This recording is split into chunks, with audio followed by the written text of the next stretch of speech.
Hey, you. I was thinking about you. And you know what I was thinking? I was thinking with all of the important content that we talked about this season, with all of the challenges, I'm wondering what happened and impacted you. I'm wondering, is there any movement happening based off of what we talked about in season three? With all the truths, the realizations, the challenges, the pushback, I want to know. And you can let me know in the comments that maybe you made a pivot. Maybe you had a realization that something different needs to happen. If that's you, I just want to see it. If you could put it in there, because season three was never just about awareness. I was on here, I was giving tips, we had guests, and we were talking about challenges and struggles and overcoming them, and some ways to overcome them. And so it was never really about just being aware of it. It was about movement. And I want to know, did you move? Did you move? And for those of you who may have missed it, there were several episodes, and I just want to do a quick recap of some of them and ask you the question how they impacted you. And one of them was, you're not stuck, you're unpositioned. And what happens a lot of time is that, and I shared my story. You might remember that I shared my story that I got frustrated early on in my career when I saw roles that were being given to other people that didn't seem like they had the same skill level that I did, and I felt like, why wasn't I moving? Why wasn't I being asked? Why wasn't I being promoted? Why wasn't I even in the discussion? And it was because I wasn't in that position. And so throughout the season three, if you'll recall, we talked about different ways that we can position ourselves out of that promotion discussion. And hopefully some of you that might have been stuck where I used to be, thinking, aren't you looking at me? Aren't you ready to promote me? Hopefully that episode enlightened you and gave you a couple of things to do to get more visible, because we said position will get you there, but your talent will get you there, but you've got to position yourself to determine where you go from there. And we also talked about when likability becomes a leadership liability.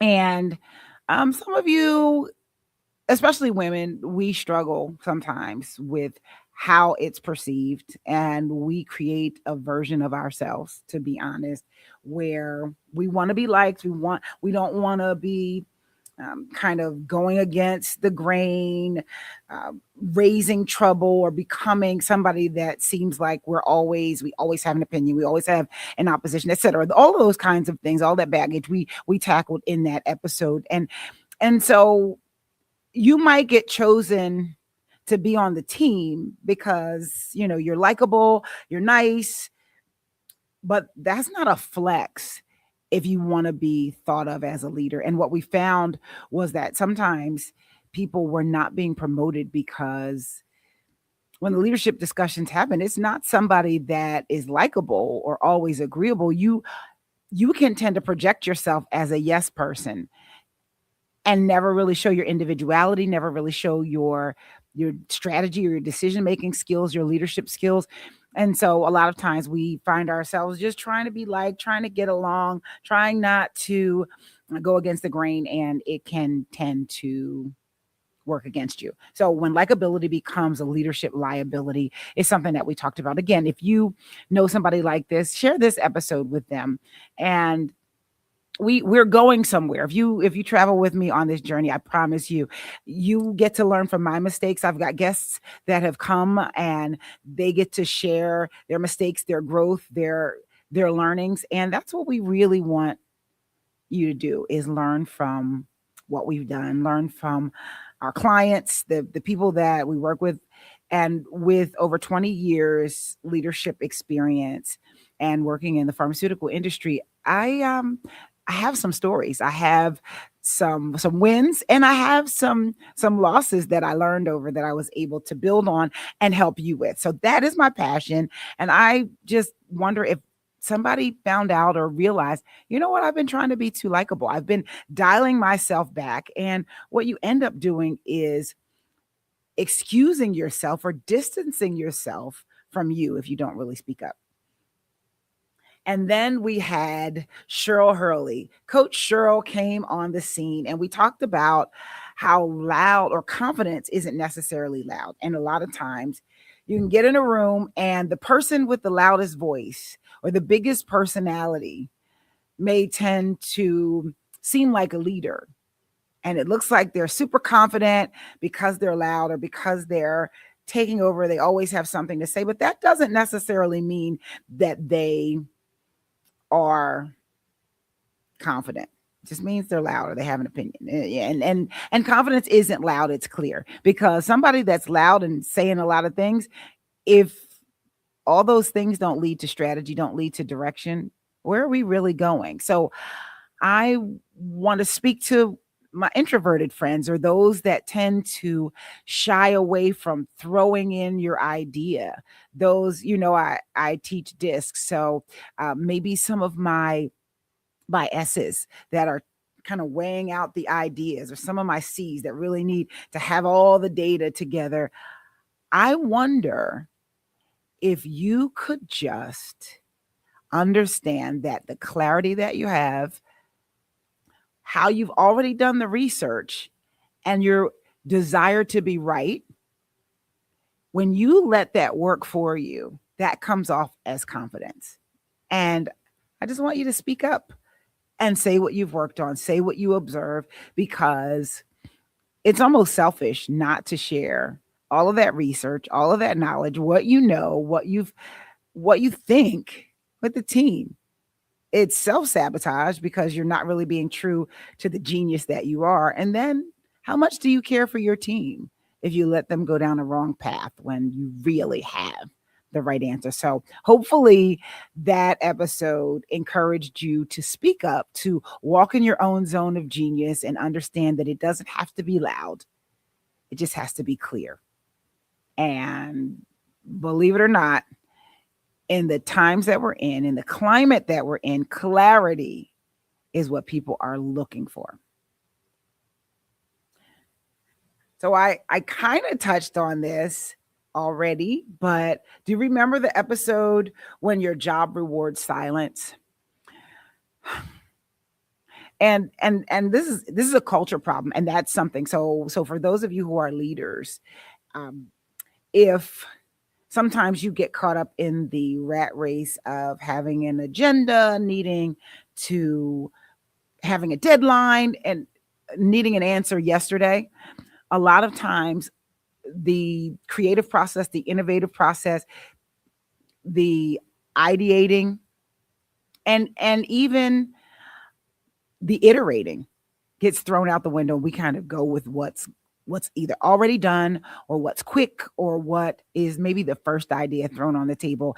If that's you, if that's your organization, if that's your group, that's probably a culture problem. And I know we're going to talk more about that in season 4, but it's not always an individual problem. It's a culture problem. If there is an organization that doesn't seem to ever change up how they're doing things, doesn't entertain new ideas, doesn't give themselves the time, the opportunity to hear other ideas, you're rewarding silence, because around the table, you've probably hired people that are great at different types of skills, and that's the best team. And I do Gallup strengths coaching and training, and so you'll find that people around the table have different skills, and that's what you want them around the table. But if you never give them the opportunity to allow their gifts, their strengths to show up and help the team, help the project, help the organization,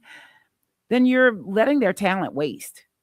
So there they are, not giving you the best ideas. You're doing things, you're keeping it status quo, and your competition might be beating you out because you've got people around the table that don't get an opportunity to really flex their muscles, show their strength, to really lend it to the project or the organization. And you may be losing out on money, losing out on engagement, losing out on good talent, because good talent does not stay around the table silent for long. And so if that's you, maybe it's you that realized, oh wait, I'm silencing my assets around the table when I could be really moving forward. Or if you're the person that realizes you've been sitting at the table silently because your organization doesn't, you feel like your organization doesn't really want to hear from you. If that's you, put that in the comments and go back and watch this episode. We're going to dig more into that in the next season and really start to help organizations open up open up that culture so that you can be your best self and you can get the best results from your team, the best results from your projects, and your organization can reap those benefits. That was one of my favorite episodes. I don't want to, it's a not a spoiler alert, but one of my guests that's coming in season 4, she's a leader, and she's got a lot of insight on that. She's been on both sides of that and kind of what she did to help turn the culture. And when I go into organizations, I help them see the gap, identify that gap, identify where they're losing money, losing talent, losing ideas, losing innovation, and help them move the needle and get more innovative and reap the benefits of what's around the table. So that was an episode that personally for me was really, really important. And it even just reminded me as a leader when I get busy to make sure that my team has the time to ideate, to share, to help innovate, to help us even get better results. So go back and check that episode out. Share it with a friend if you know they need it. And this one, this is personal to me too. It was a really good one. You don't need permission, you need positioning. And it kind of goes hand in hand with that thought where people sometimes have learned how to respond, especially in organizations that reward silence. They feel like they're taking up your time. They feel like they don't want to rock the boat. They don't want to go against the grain. And so they'll say things like, I don't want to waste your time, or I know you're busy, bud, or if you don't mind me saying, or it's almost as if they're asking permission to have an idea. And if that's you and you needed a sign that says your voice needs to be heard, this is your sign. Let me be your sign. Let me be the fireworks that are saying, hey, we need to hear from you. It's important for you to position yourself with ideas. So first of all, and I know I gave tips in that episode, so rewatch that if you like and if you need those tips. But one of them is stop prefacing your ideas with apologies. Remind yourself how great your ideas are, even if the team doesn't go with them, even if it causes them to pause and to think and to analyze potential risk. You've added value to the team. So it's not about them taking your whole 100% idea. It's about your voice helping be a catalyst for change, helping drive results, helping drive innovation, helping drive engagement.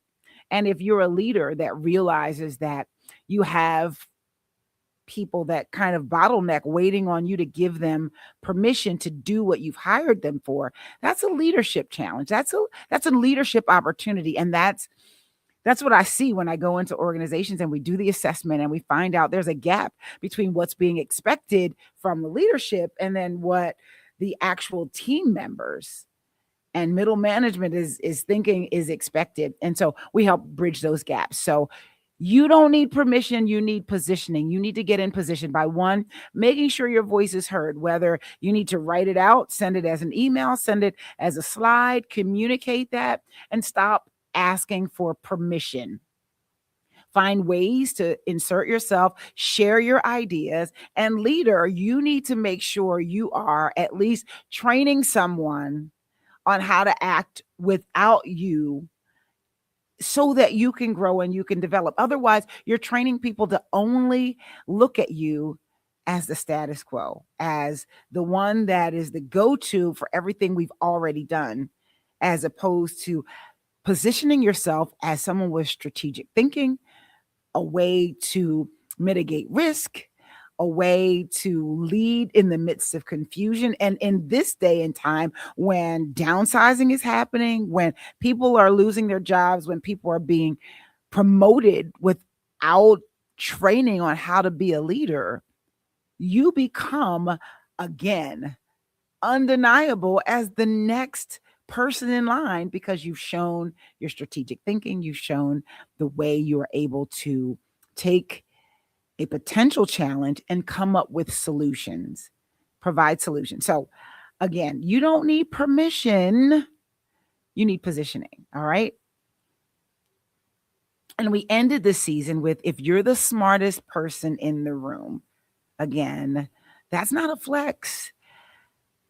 It may indicate that you stay too long. It may indicate that you're stagnant or you're in a place where you need to grow. And sometimes there's lots of reasons why we do that. We feel obligated, we feel a sense of loyalty, we feel like we owe the organization, a leader, to stay there. And I did that before. I stayed in a position that, when I say beneath me, it means it wasn't challenging me. I wasn't growing. I could do it in my sleep and I was bored. When you get bored, you start to check out and you don't give your best work. You don't. You can't. You can't sustain that, just being bored. And so I gave a couple of tips on either, if you're not in a position to leave that organization, how you can impact change, how you can have the conversation with leadership, how you can inspire yourself to bring out the gifts, the talents, the leadership abilities, the capabilities that aren't being tapped right now, how you can do that right where you are and eventually create a path to where you start developing what's next. So this season was about moving from being stuck and getting unstuck to being undeniable so that you are the next best choice. It is obvious and you position yourself. And again, this isn't about you beating yourself up or feeling guilty because of opportunities you may have missed. This is about you recognizing what's on the inside and identifying your environment and making sure that it serves you. And if it doesn't, allowing me to coach you, help you to get to that next place where you position yourself for your next level.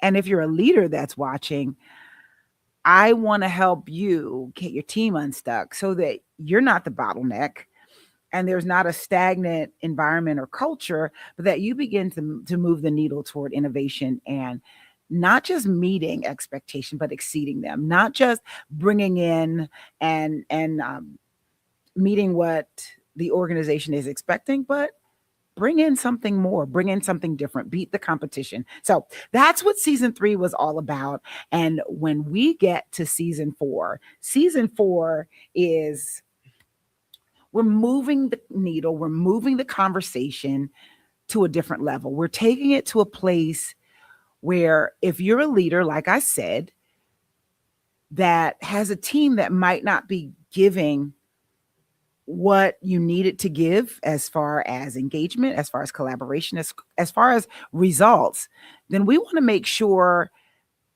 that performance exceeds your expectation. We want to help leaders build teams that are overperforming. It's not about what's happening only from a team level, but also from a leadership level. We're going to talk about the performance gap.